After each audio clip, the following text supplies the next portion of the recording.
ஒரு mid range செக்மெண்ட்ல ரொம்ப நாளுக்கு அப்புறமாக சாம்சங் அவங்களுடைய புதிய ஸ்மார்ட் போன் லான்ச் பண்ணிருக்காங்க. Samsung Galaxy F54 அப்படின்னு சொல்லக்கூடிய இந்த மொபைல். சோ இந்த மொபைல்ல என்னென்ன விஷயங்கள் கொடுத்திருக்காங்க, என்னுடைய ஃபர்ஸ்ட் இம்ப்ரஷன் எப்படி இருக்குன்றதை இந்த வீடியோல பார்க்க போறோம். தமிழ் பேசும் அனைத்து நல்லவங்களுக்கு வணக்கம். சோ வாங்க வீடியோக்குள்ள போகலாம். கையில எடுத்து யூஸ் பண்றதுக்கு நல்லா இருக்கு. அண்ட் குறிப்பா வந்து பாத்தீங்கன்னா வெயிட் மேனேஜ்மெண்ட் ஓரளவுக்கு நல்லா பண்ணிருக்கிற மாதிரி தான் வந்து தெரியுது. அண்ட் பின்பக்கமா இந்த கலர் கண்டிப்பா நிறைய பேருக்கு பிடிக்கும்னு நினைக்கிறேன். ரொம்ப மேட்டும் கிடையாது, ரொம்ப ஷைனியும் கிடையாது, கொஞ்சம் இன் பிட்வீன்ல இருக்கு. பட் விரல்லாம் கொஞ்சம் வச்சீங்கன்னா கொஞ்சம் பறறதுக்கு சான்சஸ் இருக்கு. இந்த கேமரா டிசைனை பார்த்த உடனே எங்கேயாச்சும் பார்த்த மாதிரி ஞாபகம் இருக்கா?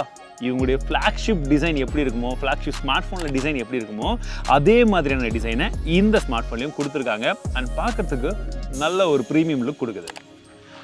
அவுட்டோரில் யூஸ் பண்ணுறதுக்கு நல்லாவே இருக்குன்னு சொல்லணும். 800 நிட்ஸ்க்கான பீக் பிரைட்னஸ் கொடுத்துருக்காங்க. 6.7 இன்ச்க்கான ஃபுல் ஹெச்டி ப்ளஸ் ரெசல்யூஷன் நமக்கு சூப்பர் அம்லோட் ப்ளஸ் அப்படின்னு சொல்லக்கூடிய அந்த ஒரு டிஸ்பிளே இருக்குங்க. ஸோ வியூவிங் ஆங்கிள்ஸ் வந்து நல்லாவே இருக்கு அப்படின்னு வந்து சொல்லலாம். அண்ட் குறிப்பாக இண்டோர் அவுட்டோர் ரெண்டு இடத்துலையுமே இதோடைய கலர்ஸ் வந்து நல்லாவே வந்து பாப் அவுட் ஆகுது. சரி, கேமரா டிசைன் ஃபிளாக்ஷிப் மாதிரி இருக்கு. அப்படி என்னதான் கொடுத்துருக்காங்கன்னு பார்த்தீங்கன்னா 108 மெகாபிக்சலுக்கான பிரைமரி கேமரா வந்து கொடுத்துருக்காங்க.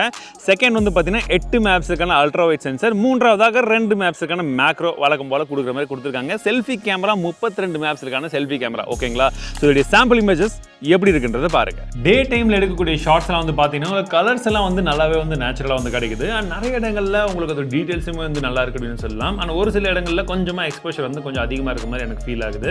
அண்ட் மற்றபடி கேமராவை பொறுத்த வரைக்கும் நார்மல் ஷாட்டா இருக்கட்டும், போர்ட்ரேட் ஷாட்டா இருக்கட்டும், ரெண்டுமே நல்லா இருக்கு. லோ லைட்ல வரக்கூடிய கேமரா சாம்பிள்ஸுமே நீங்க பார்க்கலாம். உங்களுக்கு இமேஜ் குவாலிட்டி பார்க்கறதுக்கு நல்லா இருக்கு. கலர்ஸுமே அந்த லைட்டிங் கண்டிஷன்ல நல்லா ரீடைன் பண்ணிருக்கு. பிளஸ் போர்ட்ரேட் ஷாட்டுமே பார்க்கறதுக்கு லோ லைட்லயுமே நல்லா இருக்கு.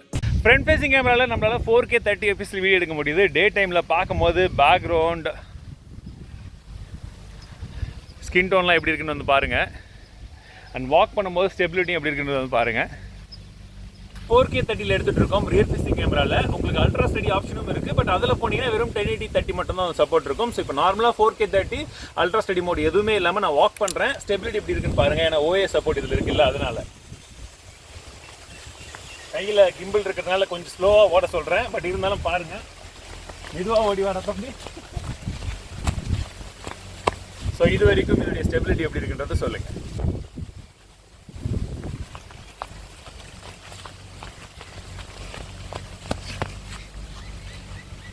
அல்ட்ரா ஸ்டடி மோட் எப்படி இருக்கு 1080 30ல. கேமராவில் உங்களால் ஆஸ்ட்ரோ ஃபோட்டோகிராஃபியும் எடுக்க முடியும்னு சொல்கிறாங்க. ஸோ இந்த ஃபீச்சரை வந்து பார்த்தீங்கன்னா அவங்க ப்ரீமியம் ஃப்ளாக்ஷிப்பில் கொடுத்துருந்த விஷயத்தை இதுலேயும் வந்து கொடுத்துருக்கதா சொல்கிறாங்க. அது எடுக்கணும்னா மோரில் போயிட்டு ஹைப்பர் லேப்ஸில் ரைட் சைட் டாப் கார்னரில் 300x அப்படின்ற அந்த ஆப்ஷனை கிளிக் பண்ணிட்டு நீங்கள் அந்த வீடியோ எடுக்கும் பொழுது உங்களுக்கு ஹைப்பர் லேப்ஸ் பார்க்கறதுக்கு இந்த மாதிரி அந்த ஆஸ்ட்ரோ ஃபோட்டோகிராஃபி ஆஸ்ட்ரோ ஷாட் பார்க்கறதுக்கு இந்த மாதிரி இருக்கும்னு சொல்கிறாங்க. நான் யூஸ் பண்ண வரைக்கும் பெர்ஃபார்மன்ஸ் எனக்கு ஓரளவுக்கு வந்து ஓகேவா இருந்தது. நீங்கள் நார்மலாக யூஸ் பண்ணும் பட்சத்தில் ஸோ Exynos 1380 சொல்லக்கூடிய ப்ராசர் வந்து கொடுத்துருக்காங்க. அண்ட் ஸ்கோரும் பார்த்தீங்கன்னா கிட்டத்தட்ட 5 லட்சத்துக்கிட்ட வந்து வருதுங்க. ஸோ ஒரு நார்மலாக வந்து யூஸ் பண்ணணும் அப்படின்ற பட்சத்தில் இது ஓகே. ஒருவேளை நீங்கள் கேமிங்க்கு அப்படின்னு எதிர்பார்க்குறீங்க அப்படின்னா ரொம்ப ஹெவி அதெல்லாம் வந்து ஆகாது. ஒரு நார்மலாக மாடரேட்டில் நீங்கள் வந்து கேம் விளாட்றீங்க அப்படின்ற பட்சத்தில் அது ஓரளவுக்கு வந்து ஓகேவா இருக்கும். நாங்கள் BGMI டெஸ்ட் பண்ணும்போது எந்தெந்த கிராஃபிக் செட்டிங்ஸ்க்கு எவ்வளோ வருதுன்றதையும் காமிக்கிறேன், செக் பண்ணி பாருங்கள். ஃபோன் கொஞ்சம் நீட்டமாக இருந்தாலும் வெயிட் அப்படின்றது 180 கிராம் இருக்குன்னு நினைக்கிறேன். பட் இருந்தாலும் மெஷர் பண்ணி பார்த்தா ஓ மை காட், என்னங்க 200 கிராம் இருக்குது. ஓகே, ஸோ எனக்கு எல்லாமே கொஞ்சம் கம்மியாக இருக்க மாதிரி இருக்கா, இல்லை உண்மையாகவே வந்து ஃபோனில் அந்த மாதிரி டிசைன் பண்ணுறாங்களான்னு தெரியல. பட் நல்லா இருக்குது. வெயிட் டிஸ்ட்ரிபியூஷனாக இருக்கட்டும் நல்லா வந்து மேனேஜ் பண்ணியிருக்காங்க, நல்லாவே இருக்குன்னு சொல்லலாம். பட் இந்த வெயிட்டில் இதில் வந்து பார்த்தீங்கன்னா உங்களுக்கு 6000 mAh பேட்டரி கொடுத்துருக்காங்க. 25 வாட்க்கான ஃபாஸ்ட் சார்ஜிங் அவங்க சொல்கிறாங்க, அது இருக்குது. அண்ட் 0 to 50 அப்படின்றது 32 மினிட்ஸில் சார்ஜ் ஆகிடுன்னு சொல்கிறாங்க. அண்ட் நாங்கள் டெஸ்ட் பண்ண வரைக்கும் பேட்டரி லைஃப் வந்து அப்படியே தான் வந்து இருக்குது. ஸோ ஒரு சாலிடான பேட்டரி இதில் கண்டிப்பாக வரும்ன்றதை நான் எக்ஸ்பெக்ட் பண்ணுறேன். செக்யூரிட்டி ரொம்ப முக்கியம். அண்ட் இதில் நாக் செக்யூரிட்டி வந்து கொடுத்துருக்காங்க. அண்ட் ஜென்ரலாகவே வந்து நம்ம எதிர்பார்க்கக்கூடிய விஷயம் என்ன, நம்ம சேஃபாக யூஸ் பண்ணணும், லாங் டேர்முக்கு யூஸ் பண்ணணும் இல்லைங்களா? இவங்க இந்த பர்டிகுலர் ஸ்மார்ட் ஃபோனை நமக்கு 5 வருஷத்துக்கான செக்யூரிட்டி அப்டேட்டை தராங்க. ப்ளஸ் 5 வருஷம் நம்ம செக்யூரிட்டி அப்டேட் வந்தால் மட்டும் போதுமா, அதை யூஸ் பண்ணுறதுக்கும் OSம் வேணும் இல்லையா? அவுட் ஆஃப் த பாக்ஸில் Android 13 கொடுத்துருக்காங்க. One UI 5.1 மேலே இருக்குது. அண்ட் குறிப்பாக இந்த அப்டேட்டுக்கு நமக்கு 4 ஜென்ரேஷன் ஆஃப் Android OS அப்டேட்டும் தருவேன்னு சொல்லியிருக்காங்க. நல்லது. மற்றபடி என்ன விஷயம் இருக்குன்னு பார்த்தீங்கன்னா 8 ஜிபிக்கான ரேம் கொடுத்துருக்காங்க. LPDDR4Xக்கான ரேம் டைப்பு. ஸ்டோரேஜ் பொறுத்த வரைக்கும் 256 ஜிபிக்கான ஸ்டோரேஜ் கொடுத்துருக்காங்க. இது UFS 2.2 அப்படின்னு சொல்லக்கூடிய ஸ்டோரேஜுங்க. 8 ஜிபிக்கான விர்ச்சுவல் ரேம் இருக்குன்னு சொல்லியிருக்காங்க. அது நான் என்னன்றது உங்ககிட்ட ஆல்ரெடி வந்து சொல்லியிருக்கேன். கனெக்டிவிட்டிக்கு Wi-Fi 6 கொடுத்துருக்காங்க. Bluetooth 5.3 சப்போர்ட் இருக்கு. அண்ட் இந்த டைப் சி போர்ட் இருக்கு பார்த்தீங்களா, இது USB 2.0 போர்ட். ஹாய்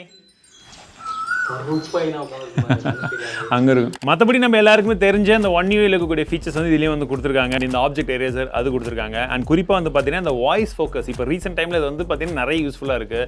நீங்கள் ரொம்ப டிராஃபிக் இருக்கிற இடத்துல, சத்தமாக இருக்கிற இடத்துலலாம் கால் அட்டன் பண்ணி பேசும்போது இந்த விஷயம் வந்து ஹெல்ப்ஃபுல்லாக இருக்குது. அண்ட் சாம்சங் வாலெட் வந்து பார்த்தீங்கன்னா இப்போ நிறைய பேர் யூஸ் பண்ண ஆரம்பிச்சிருக்காங்க. ஸோ உங்களுடைய முக்கியமான டாக்குமெண்ட்ஸாக இருக்கட்டும், கார்டாக இருக்கட்டும், இது எல்லாமே நீங்கள் இங்கே வச்சுக்கலாம். ஜஸ்ட் ஹோம் ஸ்க்ரீன்லேருந்து அப்படி மேலே அழுத்தி ஸ்வைப் பண்ணிங்கன்னா சாம்சங் வாலெட் வந்துடுது. இதிலிருந்து நீங்கள் ஈஸியாக வந்து யூஸ் பண்ணிக்கலாம். பாஸ்வேர்டை ரிமெம்பர் பண்ணணும்னு அவசியம் கிடையாது.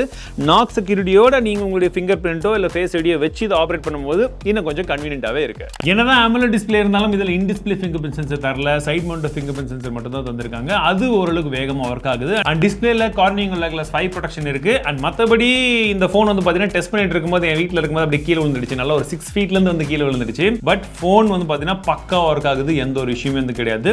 இது வந்து ட்ராப் டெஸ்ட் நாங்கள் பண்ணது இல்லாமல் தனியாக ஆன ட்ராப் டெஸ்ட், அதனால உங்களுக்கு சொல்கிறேன். மற்றபடி இந்த ஸ்மார்ட் ஃபோன் எப்படி இருக்குன்னா நல்ல டிஸ்பிளே கொடுத்துருக்காங்க, கொஞ்சம் ஸ்லீக்காகவே இருக்கு, நல்ல பேட்டரி லைஃப் வேணுன்றவங்களுக்கு கன்சிடர் பண்ற மாதிரி ஒரு ஆப்ஷனாகவும் இது இருக்கு. எக்ஸாக்டான பிரைசிங் என்னன்றது நான் டிஸ்கிரிப்ஷனில் போடுவேன், செக் பண்ணி பாருங்க.